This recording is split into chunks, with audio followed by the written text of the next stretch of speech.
बिस्मिल्लाहिर्रहमानिर्रहीम अस्सलाम वालेकुम। मेरा नाम असद याकूब है ते मेरा ताल्लुक लाहौर पाकिस्तान तो है ते इत्थे मैं आयल्स पढ़ाउना है ते तुहाडा सारियां दा बहुत बहुत शुक्रिया ते धन्नवाद कि तुसी मेरी वीडियो वेखदे हो। इंडियन पंजाब च जिन्ने भी मेरे सबसक्राइबर ने तुहानू सारियां नू असद याकूब दी तरफों बहुत बहुत सत श्री अकाल। Exactly right, good, thank you. ते जेडे लोग पाकिस्तानी पंजाब तो मैनू वेख रहे ने, Pakistani Punjabis all over the world, अस्सलाम वालेकुम फ्रॉम असद याकूब। अच्छा जी, थोड़े तो किसी एक ने मेरे को रिक्वेस्ट की थी जी पंजाबी च वीडियो बनाओ, तो मैं एक पंजाबी च वीडियो बनाई, वो वीडियो की पाई, थोड़ा ओवरवेलमिंग रिस्पॉन्स आया। तुसी जनाब उस वीडियो ते कमेंट कीते ते इत्थों तक कुछ लोगों ने मैनू कहा इंडियन पंजाब तो कि तुसी आपदा जिहड़ा चैनल है ना, ये पंजाबी दा वखरा आईलेट्स दा चैनल बनाओ ते उत्थे सानू सारियां नू इकट्ठा करके सानू शिक्षा दवो आईलेट्स दी। ते मैं यह भी कोशिश करांगा कि तुहाडा चैनल ही वखरा कर दें ताकि दूसरे नू फिर तकलीफ ना हो। जो आप पंजाबी च वीडियो बनाने ना, कोई अफ्रीका च वेखदा या कितों होर वेखदा, वो कहंदा है कि मैनू तो समझ नहीं आ रही, तो आप आपदा चैनल ही वखरा कर लांगे ताकि किसी नू पीड़ ना पवे। Okay, alright. अच्छा, इस तो पहले कि मैं गल नू अगे वधावां, मैं अपने बापू नाल गलबात कर रहा सी ते मैं उन्हां नू पुछया कि जी साडे जेहड़े वड्डे सी बजुर्ग सन वो इंडिया तो आए सी, तुसी दस्सिया मैनू एक बारी कित्थों आए सी, ते उन्होंने मैनू दो पिंडां दे नाम दस्से ने। हुण तुसी यह दसना है इंडियन पंजाब ते फिरोजपुर दा जिहड़ा इलाका है ना, फिरोजपुर यानी उन्होंने दस्सिया कि बार्डर दे लागे ही सन। फिरोजपुर च दो पिंड ने, एक बरनाला ते दूजा है कड़ियाला। हुण मैनू दसना है बरनाला ते कड़ियाला, मैनू कह रहे सी कि बरनाला ते कड़ियाला दो पिंड सन बड़े वड्डे वड्डे ए फिरोजपुर दे कोल, ते एक जिहड़ा सी ओ मुसलमानां दा पिंड सी वड्डा सारा, ते दूजा जिहड़ा सी ओ सिखां दा पिंड सी, ते दोवें वावा वड्डे पिंड से। उत्थों मेरे मतलब दादा जी ते फिर उन्हां दे जिहड़े वालिद सन यानी मेरे परदादा, वो उत्थों दी आए सी। राइट, हुण तुसी मैनू दसना है जे किसी दा ताल्लुक है कड़ियाले तो या बरनाले तो मैनू दस्सिओ जे इनदे बारे च। I am curious to know because you know my roots are there, ते मैं चाहांगा कि मैं उस पिंड नू वेखा, तस्वीरां हुंदियां मैनू कल्लो एंड ऑल दैट। अच्छा जी, इस वीडियो च मैं तुहानू दसांगा कि जेड़ा ओपीनियन ऐसे आंदा है उन्नू तुसी किदां लिखना है, की होगा उनदे च, ते उनदी मैं तुहानू पूरी जानकारी दवांगा। यानी इस वीडियो नू वेखण तो बाद तुसी क्लियर हो जाओगे कि आप ओपीनियन ऐसे किदां लिखना है। एक ऐसे टाइप है जिहड़ी बड़ी कॉमन है आइल्स च, बीमारी की तरह कॉमन है आइल्स च। वो की है, to what extent do you agree और disagree with this statement.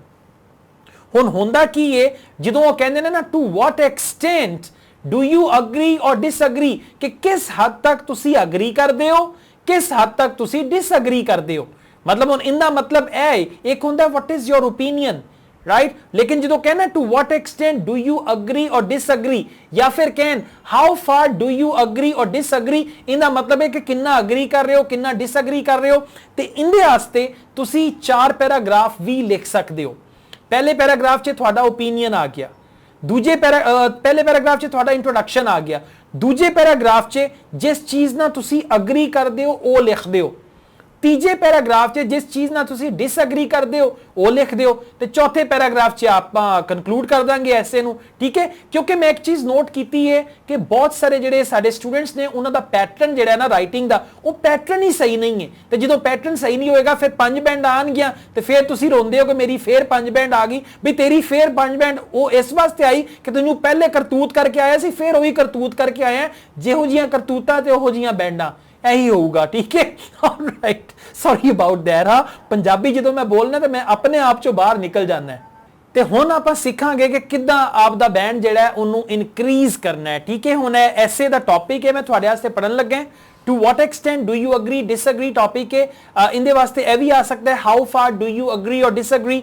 Topic है we can not help everyone in the world that needs help, so we should only be concerned with our own communities and countries, कि पूरी दुनिया च जिन्ने भी लोग ने असीं सारियां दी मदद ते कर नहीं सकते, ते सानू आप दी कम्यूनिटी ते आप दा जिहड़ा कंट्री है उनदी हेल्प करनी चाहिदी है। To what extent do you agree और डिसअग्री, कित्थों तक तुसी इस चीज दे नाल अग्री करदे हो ते कित्थों तक तुसी इहदे नाल डिसअग्री करदे हो। हुण आपां सब तो पहले इन द फर्स्ट पैराग्राफ पढ़ांगे, जरा ध्यान नाल वेखियो जे। सम पीपल बिलीव, मैं तुहानू दस्सिया सी पहला पैराग्राफ ते पहला sentence there is always a general sentence about the topic. हुण ये कहंदे ने some people believe that we should not help people in other countries as long as there are problems in our own society। a general sentence about the topic. ठीक है, I disagree with this. ਹੁਣ ਤੁਸੀਂ disagree ਕਰ ਗਏ with this view because I believe that we should try to help as many people as possible. दो sentences ਦਾ introduction ਹੈ, पहले च general sentence about the topic ते दूजे जे तुसी दस दिता I disagree with this view because I believe ते जो तुसी बिलीव करदे हो वो भी लिख दिता। हुण आपां अगे चलने। On the one hand I accept that it is important to help our neighbours and fellow citizens. पहला पॉइंट की हो गया कि इंपॉर्टेंट है आपदे नेबर्स दी हेल्प करना, आपदे फेलो सिटीजन्स दी हेल्प करना। In most communities there are people who are impoverished or disadvantaged in some way. ठीक हो गया। It is possible to find homeless people, for example, in even the wealthiest of cities, and for those who are concerned about this problem, there are usually opportunities to volunteer time or give money to support these people.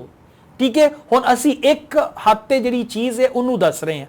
अच्छा, in the UK people can help in a variety of ways, from donating clothing to serving free food in a soup kitchen.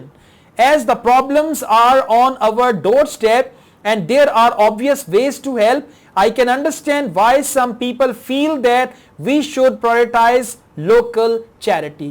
ਹੁਣ ਇੱਥੇ ਇਹਨਾਂ ਨੇ ਇਹ ਦੱਸਿਆ ਕਿ ਅਮੀਰ ਮੁਲਕ ਨੇ ਉੱਥੇ ਵੀ ਗਰੀਬ ਰਹਿੰਦੇ ਨੇ, ਉੱਥੇ ਵੀ ਹੋਮਲੈਸ ਲੋਕ ਨੇ ਤੇ ਉਹਨਾਂ ਦੀ ਸਭ ਤੋਂ ਪਹਿਲੇ ਤੁਹਾਨੂੰ ਮਦਦ ਕਰਨੀ ਚਾਹੀਦੀ ਹੈ। ਪਹਿਲਾ ਪੁਆਇੰਟ ਇਹ ਕਲੀਅਰ ਹੋ ਗਿਆ। ਅੱਛਾ ਜੀ, ਅੱਗੇ ਚੱਲਨੇ ਆ। At the same time, ਹੁਣ ਦੇਖੋ topic C to what extent do you agree or disagree. एक point तुसी दस दिता। At the same time, I believe that we have an obligation to help those who live beyond our national borders. Right? उन्हें ऐ क्या एक topic सी साडा, we cannot help everyone in the world that needs help, so we should only be concerned with our own communities and countries. पहले उन्हें ऐ क्या कि अपनी community नु करो, लेकिन हुण वो कह रहा कि तुसी दूजियां दी भी मदद करो। At the same time, I believe that we have an obligation to help those who live beyond our national borders.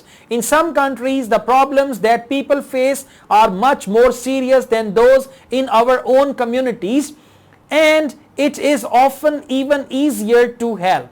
ਹੁਣ ਉਹਨੇ ਪਹਿਲੇ ਪੁਆਇੰਟ ਅਪ ਦਾ ਦੱਸਦਾ, ਉਸ ਤੋਂ ਬਾਅਦ ਐਗਜ਼ਾਮਪਲ ਦੇਤੀ। ਹੁਣ ਦੋਵੇਂ ਪੈਰਾਗ੍ਰਾਫ 'ਚ ਤੁਸੀਂ ਵੇਖੋ ਇੱਕ ਇੱਕ ਐਗਜ਼ਾਮਪਲ ਦਿੱਤੀ ਹੈ। ਠੀਕ ਹੈ, for example, when children are dying from curable diseases in African countries, governments and individuals in richer countries can save lives simply by paying for vaccine that already exist. See, very simple point, very simple point. A small donation to an international charity might have a much greater impact than helping in our local area. ਹੁਣ ਕੀ ਹੋ ਗਿਆ, ਦੋ paragraph ਤੁਸੀਂ ਲਿਖੇ, ਦੋ aspects ਸਨ topic दे। We cannot help everyone in the world that needs help, so we should only be concerned with our own communities. पहले उन्हें क्या, we should only be concerned with our own communities, and then he's saying we can help everyone in the world also. So the topic is to what extent do you agree or disagree. जो agree करदा सी वो भी दस दिता, जो disagree करदा सी कि भी सानू दूजियां दी मदद भी करनी चाहिदी है वो भी दस दिता। हुण ए दो बॉडी पैराग्राफ बनाने तो बाद कंक्लूजन ते आपां चलने आ।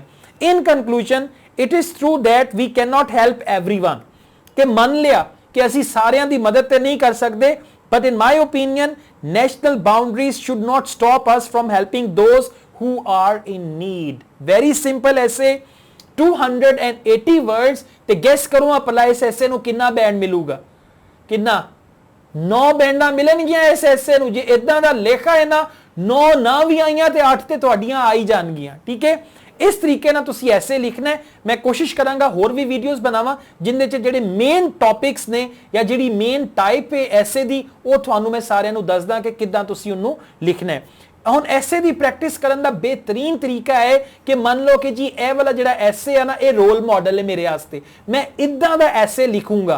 ਤੇ ਜਦੋਂ ਤੁਸੀਂ ਇੱਕ ਐਸੇ ਨੂੰ ਆਪ ਦਾ ਰੋਲ ਮਾਡਲ ਬਣਾ ਲੋਗੇ, ਜਦੋਂ ਤੁਸੀਂ ਇਹ ਡਿਸਾਈਡ ਕਰ ਲੋਗੇ ਕਿ ਮੈਂ ਇਦਾਂ ਦਾ ਐਸੇ ਲਿਖੂੰਗਾ, ਫਿਰ ਤੁਹਾਡੀ ਰਾਈਟਿੰਗ ਇੰਪਰੂਵ ਹੋਏਗੀ। ਤੁਸੀਂ ਕਹਿੰਦੇ ਹੋ ਮੈਂ ਤੇ ਉਦਾਂ ਦਾ ਹੀ ਲਿਖੂੰਗਾ, ਜੋ ਮਰਜ਼ੀ ਹੋ ਜਾਏ ਮੈਂ ਤੇ ਉਦਾਂ ਦਾ ਹੀ ਲਿਖੂੰਗਾ ਜਿੱਦਾਂ ਦਾ ਲਿਖ ਕੇ ਆਇਆ ਸੀ, ਤੇ ਉਹ ਜਦੋਂ ਤੁਸੀਂ ਕਰਦੇ ਹੋ ਤਾਂ ਫਿਰ ਅਗਲੇ ਮੂੰਹ ਤੇ 5 ਬੈਂਡਾਂ ਮਾਰ ਦਿੰਦੇ ਨੇ ਸਾਡੇ, ਕਦੀ 4 ਤੇ ਕਦੀ 5.5 ਐਂਡ ਆਲ ਦੈਟ। ਤੇ ਜੇ ਤੁਸੀਂ ਇੱਕ ਰੋਲ ਮਾਡਲ ਐਸੇ ਨੂੰ ਲਵੋ, ਰੋਲ ਮਾਡਲ ਐਸੇ ਉਹ ਹੋਏਗਾ ਜਿੰਦੇ ਚ 9 ਬੈਂਡ ਆਂਦੇ ਨੇ, ਫਿਰ ਉਹਨੂੰ ਵੇਖੋ, ਫਿਰ ਆਪਦੇ ਐਸੇ ਉਹਦੇ ਨਾਲ ਮੈਚ ਕਰੋ। ਹੁਣ ਵੇਖੋ ਨਾ, ਜਿਸ ਕ੍ਰਿਕਟ ਖੇਡਦੇ ਹੋ, ਠੀਕ ਹੈ, ਕ੍ਰਿਕਟ ਖੇਡਦੇ ਹੋ, ਤੁਸੀਂ ਬੋਲਰ बनना ਚਾਹੁੰਦੇ ਹੋ ਤੇ ਬੋਲਿੰਗ ਵਾਸਤੇ ਤੁਸੀਂ ਜਿਹੜੇ ਕੋਈ ਮਸ਼ਹੂਰ ਬੋਲਰਸ ਨੇ ਉਹਨਾਂ ਦੇ ਨਾਲ ਆਪਦੇ ਆਪ ਨੂੰ ਮੈਚ ਕਰੋ, ਉਹਨਾਂ ਨੂੰ ਆਪਦਾ ਰੋਲ ਮਾਡਲ ਬਣਾਓ। ਇਸੇ ਤਰ੍ਹਾਂ 9 ਬੈਂਡ ਦੇ ਐਸੇਜ਼ ਨੂੰ ਆਪਦਾ ਰੋਲ ਮਾਡਲ ਬਣਾਓ। ਇਦਾਂ ਦੇ ਐਸੇ ਲਿਖਣੇ ਸ਼ੁਰੂ ਕਰ ਦਿਓ ਜਿੱਦਾਂ ਦੇ ਮੈਂ ਤੁਹਾਨੂੰ ਹੁਣੇ ਇੱਕ ਐਸੇ ਦੱਸ ਕੇ ਐਗਜ਼ਾਮਪਲ ਦਿੱਤੀ ਹੈ। ਜੇ ਇਦਾਂ ਦੇ ਐਸੇ ਲਿਖੋਗੇ ਤੇ ਡੈਫੀਨੇਟਲੀ ਤੁਹਾਡਾ ਚੰਗਾ ਬੈਂਡ ਆ ਜਾਏਗਾ। ਮੇਰੀ ਤਰਫੋਂ ਬਹੁਤ ਬਹੁਤ ਥੈਂਕ ਯੂ ਤੁਹਾਡਾ, ਧੰਨਵਾਦ ਕਿ ਤੁਸੀਂ ਮੇਰੀ ਵੀਡੀਓਜ਼ ਵੇਖਦੇ ਹੋ। ਤੁਹਾਡੇ ਪਿਆਰ ਦਾ ਇੰਡੀਅਨ ਪੰਜਾਬ ਚੋਂ ਤੇ ਪਾਕਿਸਤਾਨੀ ਪੰਜਾਬ ਤੋਂ ਜਿੰਨਾ ਮੈਨੂੰ ਪਿਆਰ ਮਿਲਦਾ ਹੈ, ਤੁਹਾਡਾ ਬਹੁਤ ਬਹੁਤ ਧੰਨਵਾਦ, ਬਹੁਤ ਬਹੁਤ ਸ਼ੁਕਰੀਆ ਤੁਹਾਡਾ। ਤੇ ਮੈਂ ਤੁਹਾਡੇ ਵਾਸਤੇ ਇਸੇ ਤਰ੍ਹਾਂ ਮਜ਼ੀਦ ਵੀ ਹੋਰ ਵੀਡੀਓਜ਼ ਬਣਾਉਂਦਾ ਰਵਾਂਗਾ। ਜੇ ਤੁਹਾਨੂੰ ਇਹ ਵੀਡੀਓ ਪਸੰਦ ਆਈ ਹੈ ਤੇ ਇਹਨੂੰ ਲਾਈਕ ਕਰੋ, ਕਮੈਂਟ ਤੇ ਤੁਹਾਡਾ ਬਣਦਾ ਹੀ ਹੈ। ਪੰਜਾਬੀ 'ਚ ਵੀਡੀਓ ਹੈ ਯਾਰ, ਜੇ ਇੱਕ ਪੰਜਾਬੀ ਵਾਸਤੇ ਕਮੈਂਟ ਨਹੀਂ ਕਰੇਗਾ ਤੇ ਫਿਰ ਕੌਣ ਕਰੇਗਾ? ਅੰਗਰੇਜ਼ ਨੇ ਆ ਕੇ ਤੇ ਕਮੈਂਟ ਕਰਨਾ ਹੀ ਨਹੀਂ ਹੈ। Okay, so I have another channel Asad Yaqoob vlogs, you can subscribe to that as well. मैं ऑनलाइन आइल्स भी पढ़ाना है, जे किसी ने मेरे को ऑनलाइन पढ़ना होए तो मेरा व्हाट्सएप का नंबर दिता है, मेथों तुसी राब्ता कर सकते हो। Asad Yaqoob wishes you all the best from Lahore Pakistan. Allah करे थोड़ा सारियां दा चंगा चंगा बैंड आए, अल्लाह ताला थोड़े सारियां ते मेहर करन, थोड़ा चंगा बैंड आए ताकि तुसी बाहर चले जाओ, थोड़ा काम निबड़े। हाँ जिस तरह होंदा है ना किसी दा काम निबड़ना, तुसी सारे स्यापे नूं फड़े हो, घरदियां नूं भी तंग कीता है, होरां नूं भी परेशान कीता है, लोकां नूं लारे लाए ने, मैनूं एक वारी बाहर जा लैंदे फिर इंज हो जाऊगा, मैं एक वारी बाहर चला गया ते आपां इंज कर लांगे उंज कर लांगे, ते अल्लाह करे कि तुहाडा काम निबड़े ते तुसी जाओ बाहर जाके खसमां नूं खाओ। Okay, thank you very much, take good care of yourselves, Allah Hafiz.